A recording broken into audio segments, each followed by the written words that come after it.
The room was still, charged with the quiet hum of power. The overhead lights cast a sterile glow across the hearing table, where microphones waited like traps. Reporters leaned forward, pens poised, lenses trained. Then, through the murmur, a voice cut sharp and clipped. Mike Johnson's, calm with the confidence of command. "Representative Crockett, you have 30 seconds." It wasn't just an instruction, it was a warning, a dismissal wrapped in authority. 30 seconds, the time it takes to blink through an insult, to breathe before swallowing pride. Across the table, Jasmine Crockett blinked once, steady. Her hands didn't move, only her eyes shifted, not in shock, but in understanding.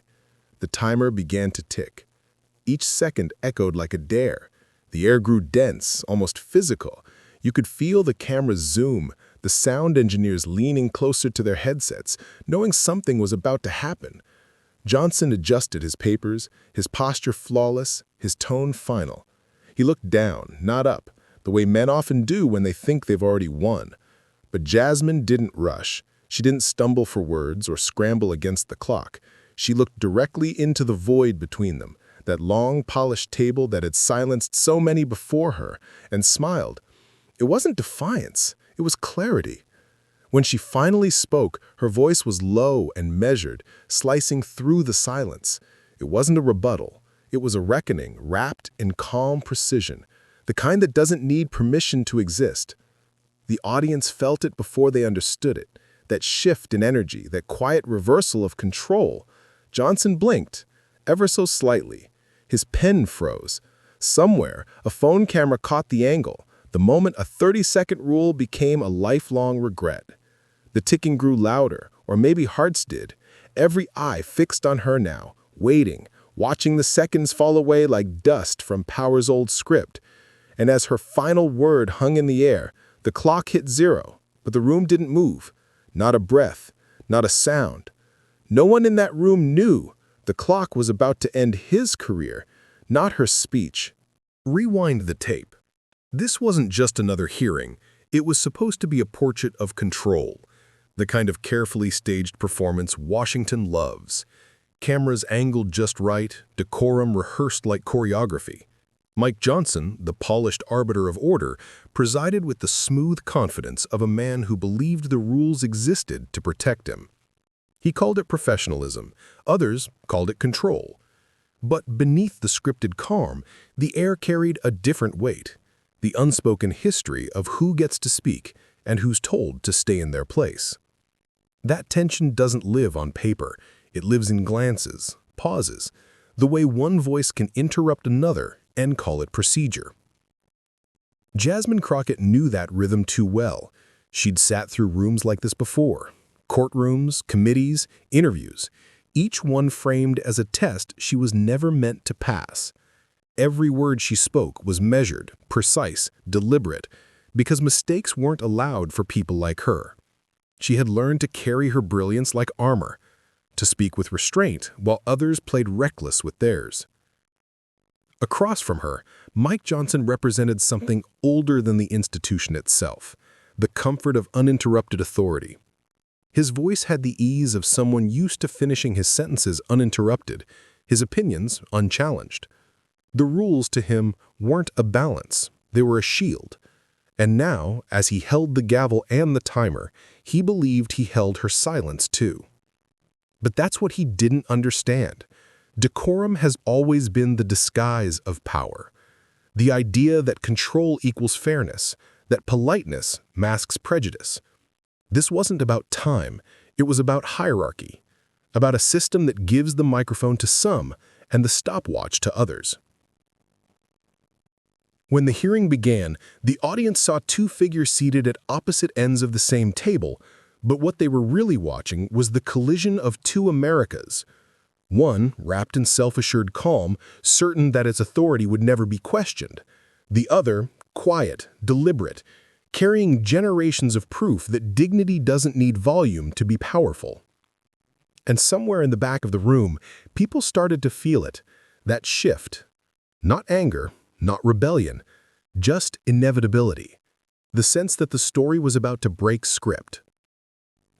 Jasmine's eyes never wavered.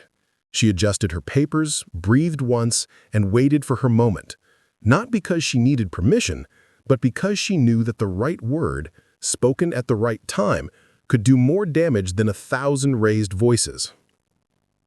Meanwhile, Johnson leaned back, performing calm. His voice wrapped the chamber in its practiced cadence, his smile courteous, his authority absolute. He believed he was in control, that the cameras, the chair, the very structure of the room existed to affirm his command.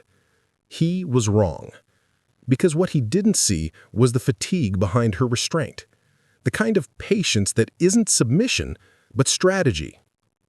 The quiet exhaustion of every professional woman who's had to fight twice as hard for half the microphone.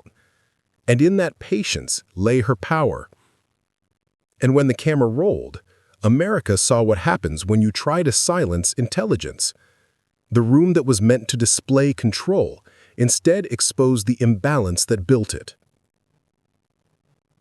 But before Jasmine spoke, Mike Johnson made one fatal mistake.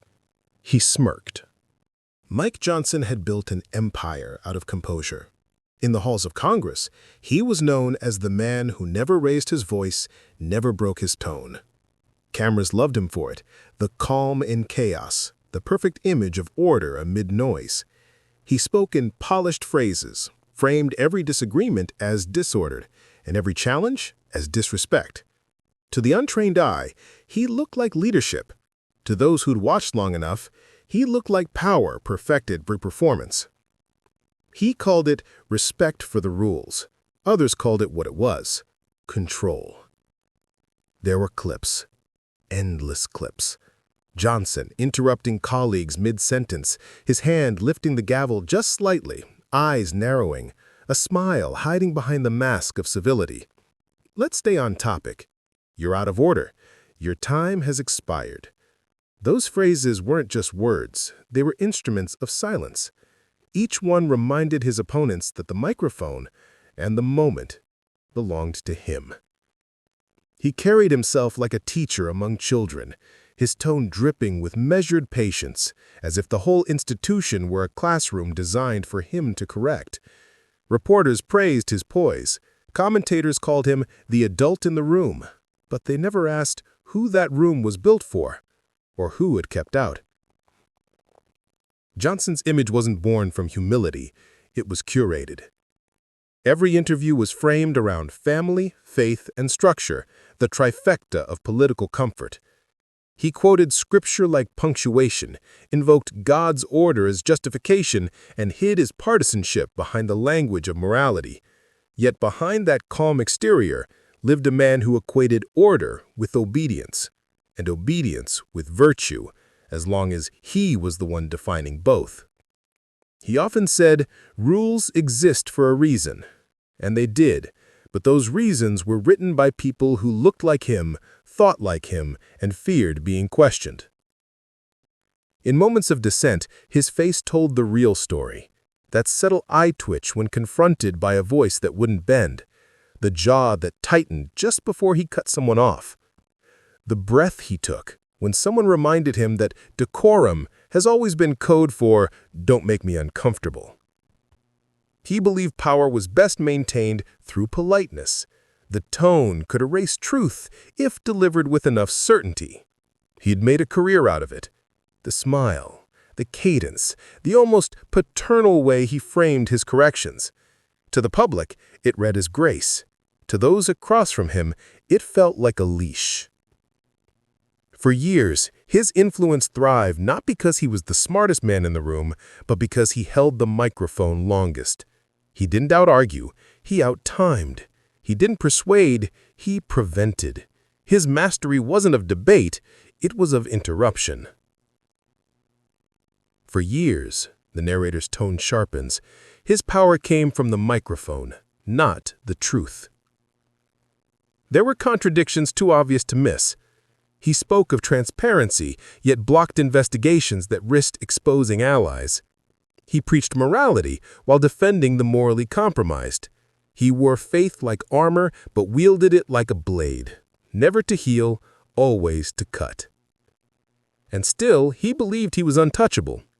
Because in Washington, arrogance doesn't announce itself, it's rewarded. Each headline about his discipline reinforced the myth. Each photo of him behind the dais reminded him he was in control, the gatekeeper of who speaks and who doesn't. But control has a flaw. It's an addiction disguised as order, and like all addictions, it dulls perception. Johnson mistook compliance for respect, silence for victory. He believed authority couldn't be challenged without chaos following, and so he grew comfortable, too comfortable, thinking every confrontation would end the same way it always had, with his voice on record and his opponents cut short. That's why when Jasmine Crockett sat across from him, he didn't see danger. He saw predictability, another decorum lesson to be administered, another moment of order to demonstrate. In his mind, it wasn't even a fight. It was routine. But the thing about control is that it only works when everyone agrees to its illusion. And Jasmine Crockett had stopped believing in illusions a long time ago. He adjusted his glasses. She adjusted her resolve. Two professionals sitting in the same room, but only one of them understood what was about to happen. Because for the first time, Mike Johnson's favorite weapon, control, was about to turn against him. Because Jasmine Crockett wasn't there to play along. She came prepared. The lights of Capitol Hill had long gone dim when Jasmine Crockett's nights began. Somewhere between exhaustion and conviction, she'd sit beneath a pool of soft yellow light, surrounded by open law books and notes scribbled with purpose. The sound of her pen scratching across the page wasn't ambition, it was survival. For Jasmine, success never came wrapped in privilege. It came in fragments. In late nights when the world slept, in mornings when doubt tried to wake her before the alarm. Her rise wasn't the story of someone who had everything lined up. It was the story of someone who refused to accept that the table was full. The narrator's tone softens, almost reverent. While others spoke to be heard, she fought to make words matter. Born into a world where power often came with a price tag, Jasmine learned early that voice is not given, it's built. Her voice didn't come from microphones or headlines. It came from years of watching injustice up close and deciding that silence was the cruelest form of consent. In law school, she was the quiet one who stayed late after class, reading case law while others rehearsed their arguments. Her professors noticed not her volume, but her precision. She didn't speak often, but when she did, the room shifted. Because beneath that calm tone was someone who had seen how easily respect was denied and how hard it was to reclaim. The journey from law student to congresswoman was paved not with applause, but with interruptions. In the courtroom, she was young lady when her male peers were counsel. Reporters mispronounced her name, colleagues underestimated her, and committees tried to box her into decorum instead of dialogue. Every moment of dismissal became a lesson, not in rage, but in restraint. She learned that in rooms built to silence women like her, control wasn't something you demanded. It was something you earned quietly, one fact at a time. There's an image. Late-night courthouse hallway, empty, but for a flickering light overhead. Jasmine stands alone, case file in hand, exhaustion heavy in her eyes. She's just won a case defending a woman who couldn't afford to lose. There's no applause, no cameras, just the echo of her own footsteps and the quiet satisfaction of justice served. That's where her fire was forged, not on TV, but in those unseen victories that no one bothered to film. In her district, people didn't vote for her because she was loud. They voted because she listened. They saw a lawyer who stood in courtrooms most politicians had never entered, defending tenants, fighting for access, facing the weight of bureaucracy with nothing but truth and endurance. The narrator pauses. She didn't climb ladders, she built her own. Every misstep, every underestimation became part of her armor. When someone called her angry, she learned to channel composure as defiance. When they said she was too emotional, she learned to turn emotion into precision. When they mocked her credentials, she let her arguments stand taller than their titles. Her public calm wasn't passivity, it was power under pressure. It was the realization that the world loves to test women who don't conform. That for women like Jasmine, the margin for error was smaller, the stage more hostile, the scrutiny unrelenting. And yet she smiled through it all, not because it was easy, but because she refused to give anyone the satisfaction of watching her flinch. There's another image. A late-night courthouse hallway, empty but for a flickering light overhead. Jasmine stands alone, case file in hand, exhaustion heavy in her eyes. She's just won a case defending a woman who couldn't afford to lose. There's no applause, no cameras, just the echo of her own footsteps and the quiet satisfaction of justice served. That's where her fire was forged, not on TV, but in those unseen victories that no one bothered to film. In her district, people didn't vote for her because she was loud. They voted because she listened. They saw a lawyer who stood in courtrooms most politicians had never entered, defending tenants, fighting for access, facing the weight of bureaucracy with nothing but truth and endurance. The narrator pauses. She didn't climb ladders, she built her own. Every misstep, every underestimation became part of her armor. When someone called her angry, she learned to channel composure as defiance. When they said she was too emotional, she learned to turn emotion into precision. When they mocked her credentials, she let her arguments stand taller than their titles. Her public calm wasn't passivity, it was power under pressure. It was the realization that the world loves to test women who don't conform. That for women like Jasmine, the margin for error was smaller, the stage more hostile, the scrutiny unrelenting. And yet she smiled through it all, not because it was easy, but because she refused to give anyone the satisfaction of watching her flinch. There's another image. A late-night courthouse hallway, empty but for a flickering light overhead. Jasmine stands alone, case file in hand, exhaustion heavy in her eyes. She's just won a case defending a woman who couldn't afford to lose. There's no applause, no cameras, just the echo of her own footsteps and the quiet satisfaction of justice served. That's where her fire was forged, not on TV, but in those unseen victories that no one bothered to film. In her district, people didn't vote for her because she was loud. They voted because she listened. They saw a lawyer who stood in courtrooms most politicians had never entered, defending tenants, fighting for access, facing the weight of bureaucracy with nothing but truth and endurance. By the time Jasmine Crockett walked into that committee hearing, she wasn't just another member of Congress. She was the sum of every moment she'd been dismissed, every smirk she'd endured, every headline that forgot her name. When she faced men who believed they could talk over her, she didn't need to shout. She had mastered the art of patience, the quiet wait before the precise strike. Because for her, restraint wasn't submission, it was strategy. She knew what the camera couldn't capture, that power, real power, isn't in how loud you speak, but in how deeply your words land when the world finally listens. The narrator leans in. She wasn't angry. She was ready.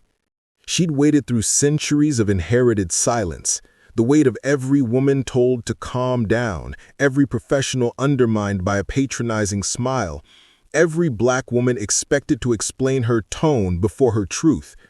Jasmine carried all of that into one seat in one hearing on one afternoon that would be replayed millions of times.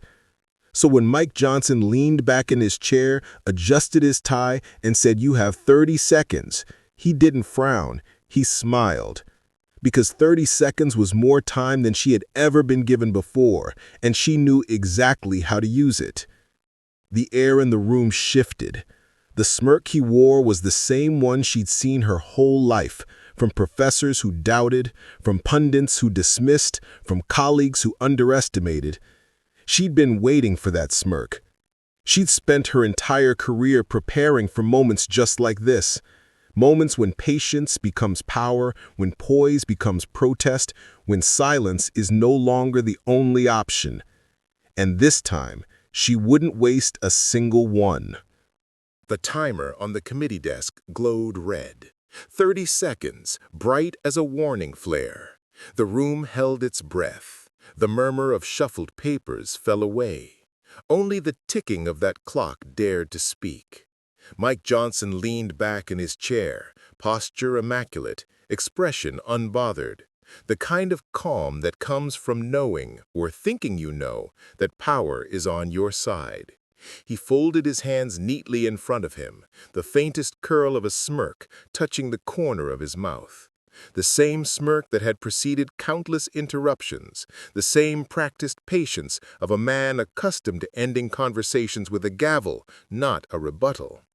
"Mr. Representative Crockett," he said again, low and deliberate, "you have 30 seconds."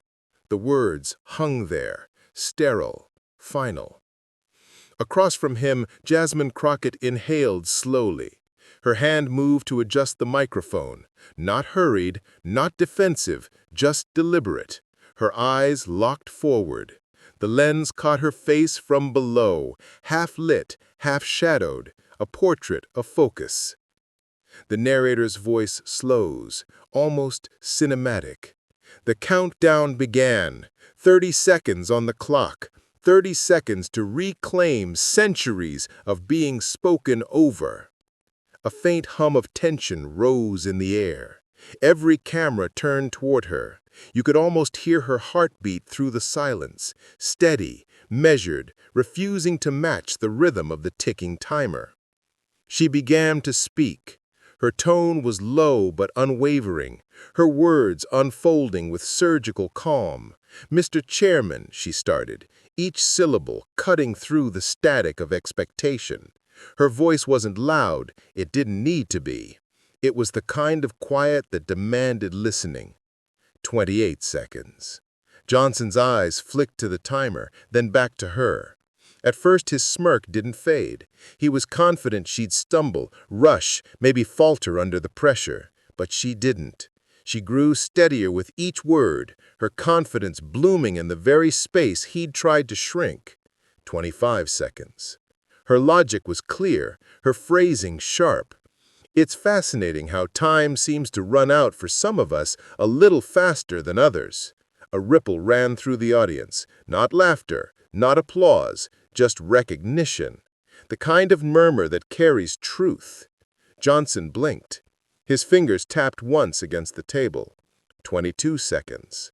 She continued, layering facts with restraint, wielding truth like a blade dulled just enough to make the cut feel polite.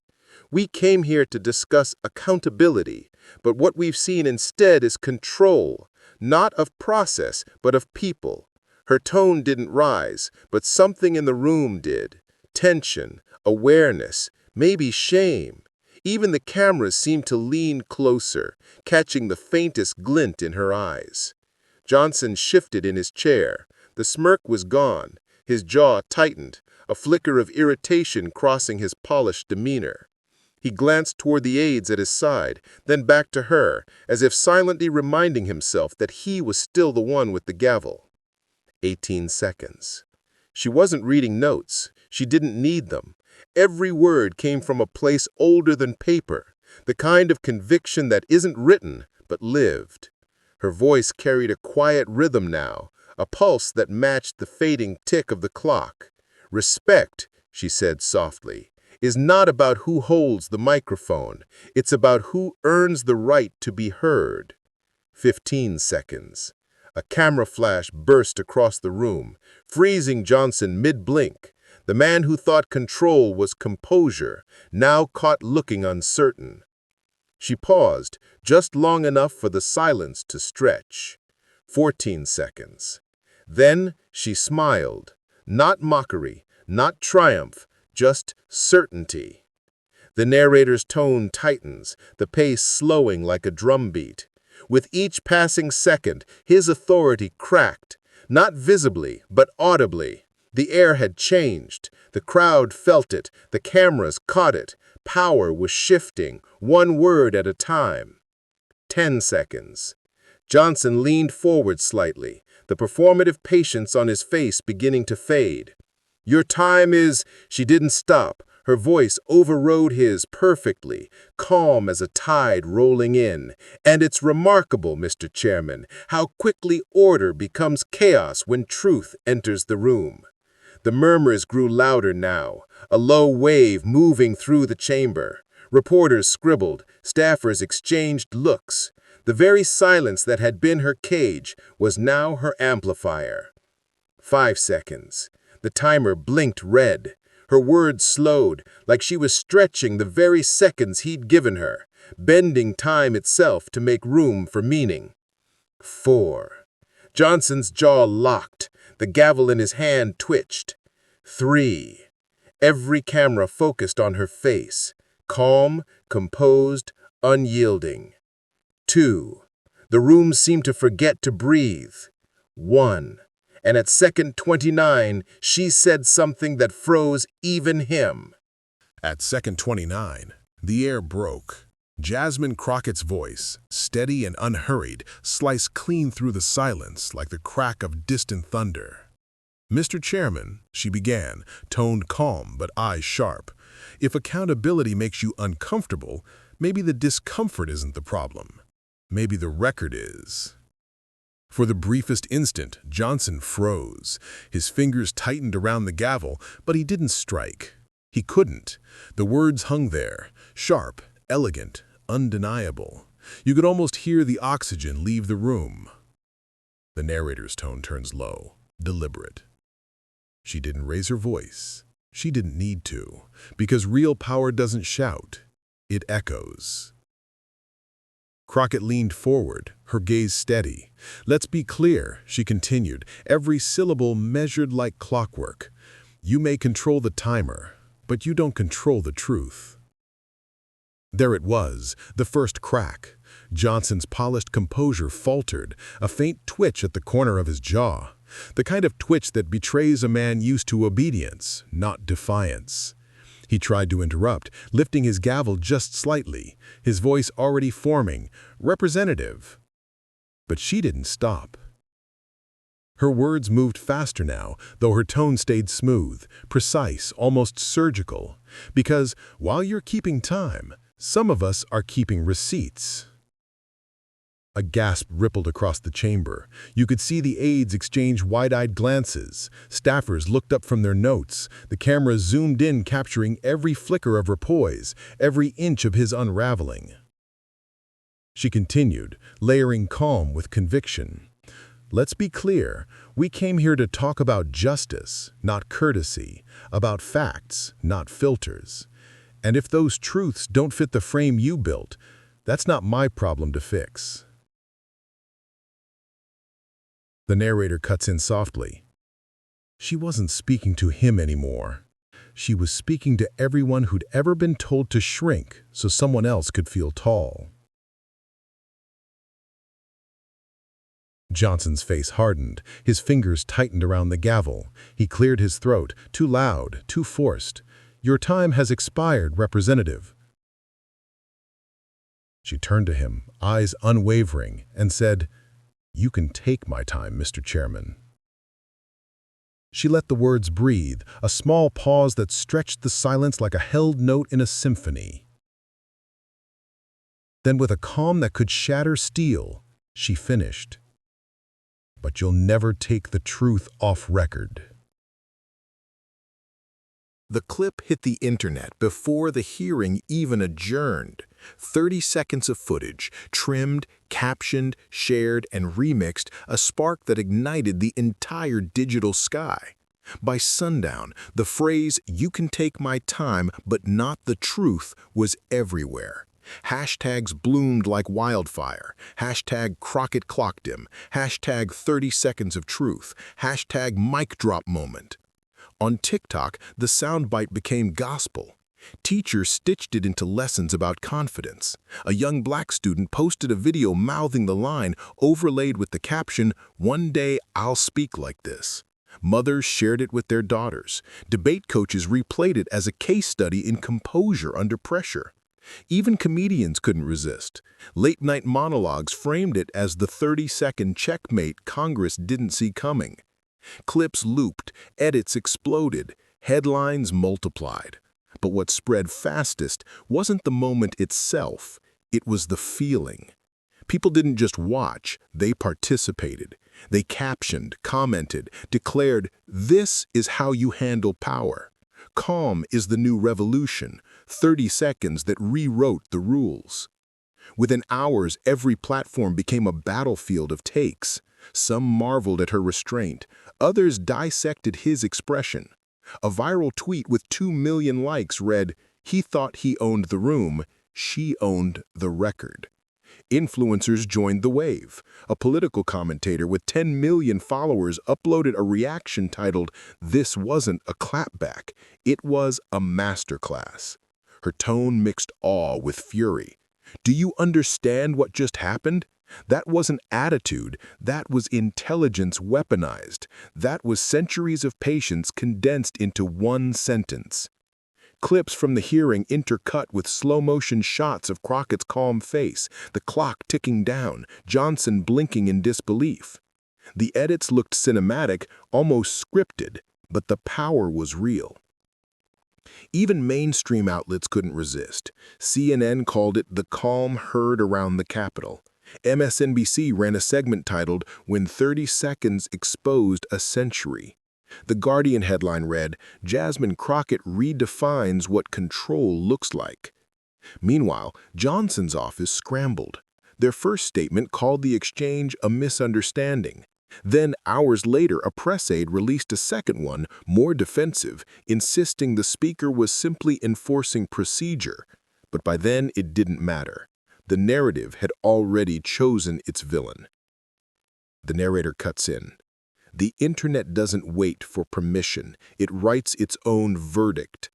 And the verdict was swift. Memes of Johnson's frozen expression flooded timelines. The smirk to stunned transition, looped to music, captioned with lines like, "When you realize she used your own clock to end your career." Cable pundits debated whether he'd underestimated her, but social media didn't debate. It celebrated. TikTok creators reenacted the hearing, one playing Johnson fumbling with his gavel, another playing Crockett whispering her line like prophecy. Millions watched, laughed, shared, quoted. Then came the think pieces. Columnists framed it as a moment of cultural reckoning. Quote, "What we witnessed wasn't defiance, it was dignity refusing to disappear." Psychologists on morning shows dissected the psychology of composure, citing Crockett's calm as a masterclass in emotional intelligence. Even fashion accounts commented on her steady posture, captioning photos, "Power has a new silhouette." But beyond the noise, there was something quieter, something deeper. Emails flooded her office, thousands of messages from people who'd never written to Congress before. Teachers thanking her for showing grace under pressure. Students writing that her words made them feel visible. A retired judge wrote simply, "You reminded me why I believed in justice." Meanwhile, Johnson's silence grew louder. His usual surrogates went dark. Commentators who once praised his composure now tiptoed around his name.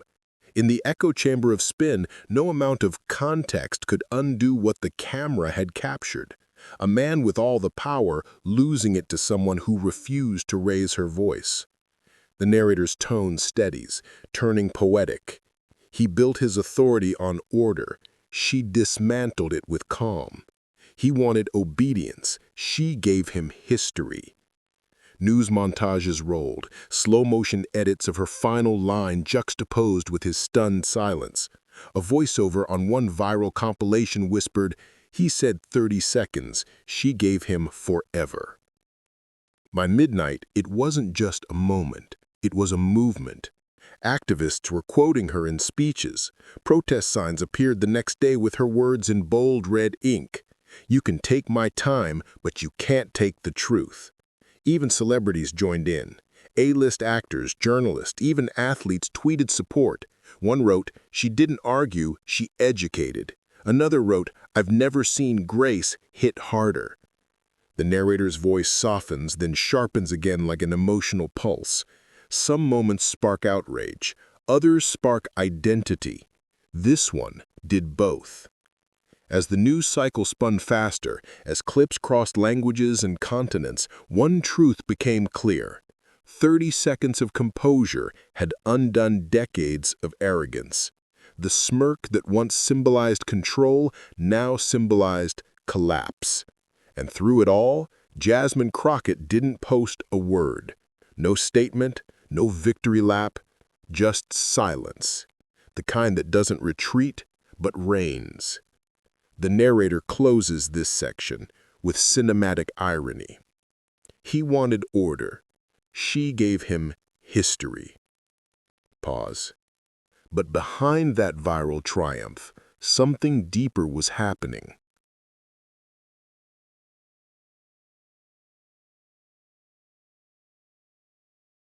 The noise faded, but the echo remained. Days passed, headlines shifted, new scandals crowded the screen, and yet that moment stayed, not because of what was said, but because of what it meant. The narrator's voice slows, softer now, reverent. This was never just about 30 seconds. It was about every voice ever told to wait its turn.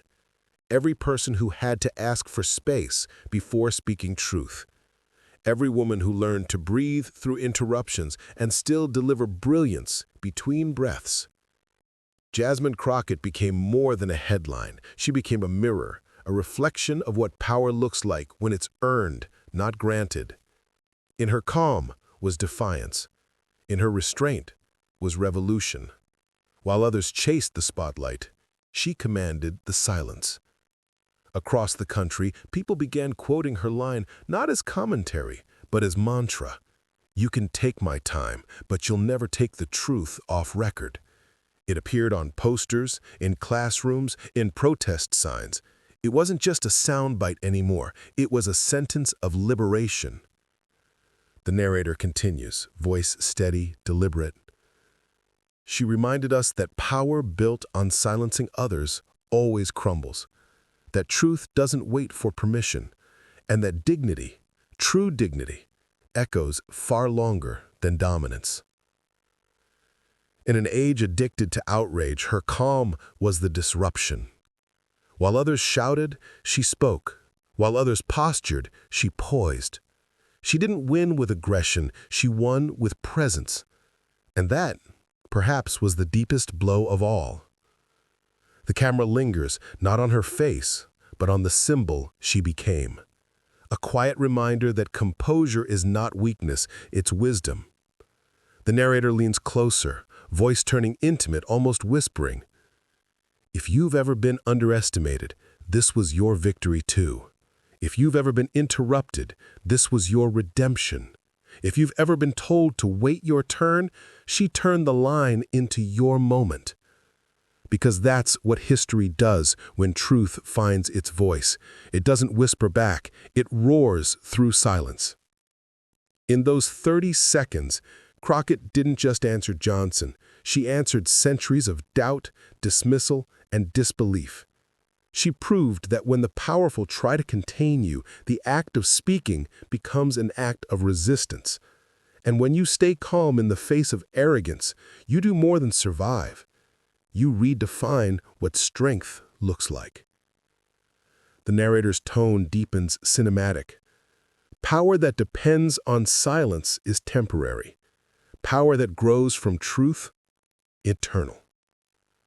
Her composure that day became more than a viral moment. It became a study in moral endurance, proof that grace can cut deeper than fury, that restraint isn't submission, but strategy. That real leadership isn't about dominating the room, it's about dignifying it. And somewhere in offices, classrooms, living rooms, a generation watched and learned, you don't have to shout to be heard. You just have to know your worth before you speak. The clock may have ticked down to 0, but her words outlived it. The sound of that gavel, the final second, wasn't the end, it was punctuation. A period closing one era and opening another. The narrator's voice softens like the ending of a symphony. The timer hit 0, but the impact? Timeless. Her 30 seconds became a measure of eternity, proof that history doesn't reward the loudest, but the lasting. That sometimes the smallest window can open the widest door.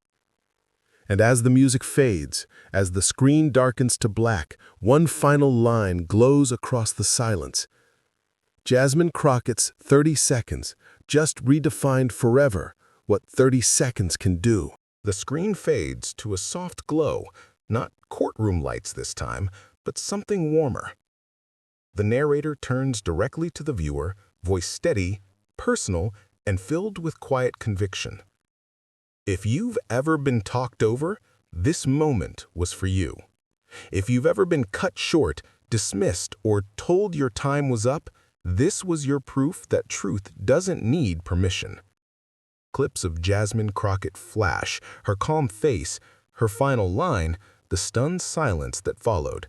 Then, the narrator's voice tightens, echoing the title one last time. Because that's what it looked like when Mike Johnson tried to limit Jasmine Crockett, and she ended his career with truth. The tone shifts from cinematic awe to collective empowerment. This isn't just a story about her. It's a story about us, about everyone who's ever had to fight to finish a sentence and turn that struggle into strength. Pause. Music rises, hopeful, steady, defiant. Your voice is the next chapter. Then, with purpose. Like, not for the algorithm, but to amplify her voice. Comment, share the moment you refuse to be silenced. Bing the bell, subscribe. Stand with those who can't be timed out. The narrator's tone lowers again, intimate now. Because 30 seconds of truth changed everything. And the next one could be yours. The camera zooms in on a single clock, frozen at 0030, light reflecting off its surface like a heartbeat paused in time. Final line fades onto the screen in bold white text against silence. 30 seconds of truth changed everything. What will you do with yours?